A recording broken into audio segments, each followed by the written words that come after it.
हमारी दुनिया के पीछे एक और दुनिया है। यह दुनिया हमारे सामने होते हुए भी हमारी नजरों से ओझल रहती है। एक ऐसी दुनिया जो हमें दिखाई नहीं देती। यह दुनिया रहस्यों से भरी हुई है और इसके हर कोने में एक कहानी छिपी है। यह दुनिया है जिन्हों की। आग से बने ये अदृश्य प्राणी हमारे आसपास ही रहते हैं। वे हमारे साथ रहते हैं, हमारे बीच चलते हैं, लेकिन हम उन्हें देख नहीं पाते। ईश्वर ने इंसानों से पहले जिन्हों को बनाया था, उनका उद्देश्य था इंसानों की परीक्षा लेना। जिन्हों की कहानियां सदियों से चली आ रही हैं और हर संस्कृति में उनके बारे में कुछ न कुछ कहा गया है। जिन्हों की आबादी इंसानों से कई गुना ज्यादा है। वे हर जगह हैं। वे हमारे चारों ओर हैं और हम उनके अस्तित्व को महसूस कर सकते हैं अगर हम ध्यान दें। हवा में, पानी में, यहाँ तक कि हमारे घरों में भी। वे हर उस जगह पर हैं जहां हम नहीं देख सकते।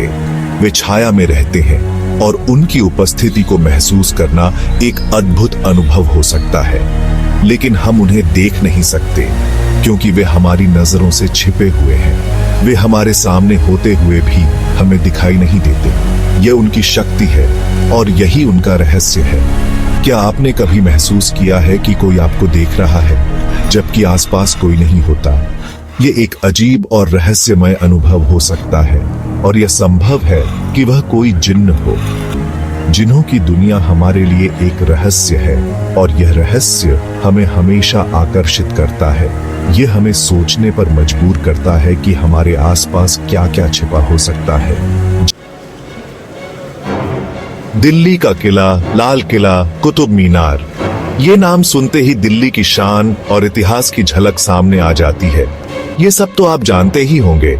हर साल लाखों पर्यटक इन ऐतिहासिक स्थलों को देखने आते हैं, लेकिन क्या आपने कभी फिरोज शाह कोटला के बारे में सुना है? यह किला भी दिल्ली के इतिहास का एक महत्वपूर्ण हिस्सा है। यह प्राचीन किला दिल्ली के बीचों बीच स्थित है। फिरोज शाह तुगलक द्वारा 14वीं सदी में बनवाया गया यह किला आज भी अपने अंदर कई रहस्यों को समेटे हुए है। इसकी दीवारों में इतिहास और रहस्य दोनों समाहित है। यहाँ की हर ईंट, हर पत्थर एक कहानी कहता है। कहते हैं कि यहाँ जिन्न रहते हैं। शाम होते ही यहाँ का माहौल और भी रहस्यमय हो जाता है।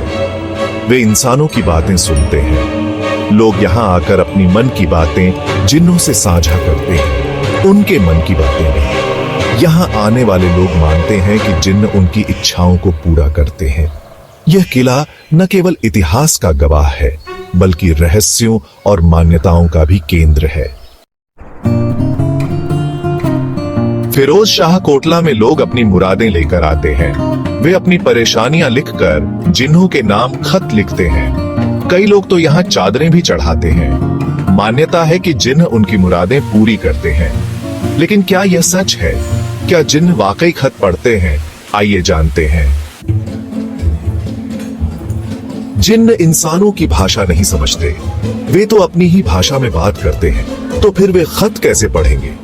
इसका जवाब है, वे खत नहीं पढ़ते, वे भावनाओं को पढ़ते हैं। जब कोई सच्चे दिल से दुआ मांगता है, तो जिन्न उसे महसूस कर लेते हैं और उसकी मदद करते हैं। कई लोगों का दावा है कि फिरोज शाह कोटला में उनकी मुरादें पूरी हुई हैं। वे कहते हैं कि उन्होंने अपनी आंखों से जिन्हों को देखा है। हालांकि विज्ञान इन दावों को नहीं मानता, फिर भी फिरोज शाह कोटला का रहस्य बरकरार है। क्या आप इस रहस्य को सुलझाने की हिम्मत रखते हैं? इंसान को हमेशा से ही अज्ञात की ओर आकर्षित होता है। रहस्य हमें अपनी ओर खींचते हैं। फिरोज शाह कोटला का रहस्य भी कुछ ऐसा ही है। यह हमें सोचने पर मजबूर करता है। क्या सच में जिन्न होते हैं? क्या वे हमारी मदद कर सकते हैं, या फिर यह सब सिर्फ अंधविश्वास है?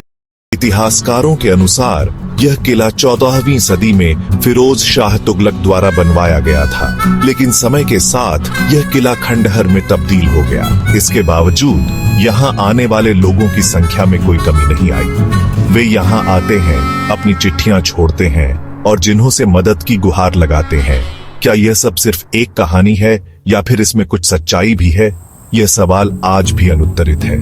लेकिन एक बात तो तय है, फिरोज शाह कोटला का रहस्य और आकर्षण कभी कम नहीं होगा। यह किला हमें हमेशा अज्ञात की ओर खींचता रहेगा, हमें सोचने पर मजबूर करता रहेगा। अगर आप कभी फिरोज शाह कोटला जाएं, तो कुछ बातों का ध्यान रखें। जिन्हों का अपमान न करें, उनसे डरे नहीं, सम्मान करें। याद रखें, यह उनका घर है। हमें उनके साथ शांति से रहना सीखना होगा। क्या आप जिन्नों की दुनिया के बारे में और जानना चाहते हैं?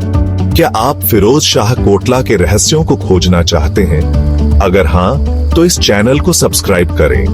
हम आपके लिए ऐसी ही रोमांचक और रहस्यमयी कहानियां लाते रहेंगे।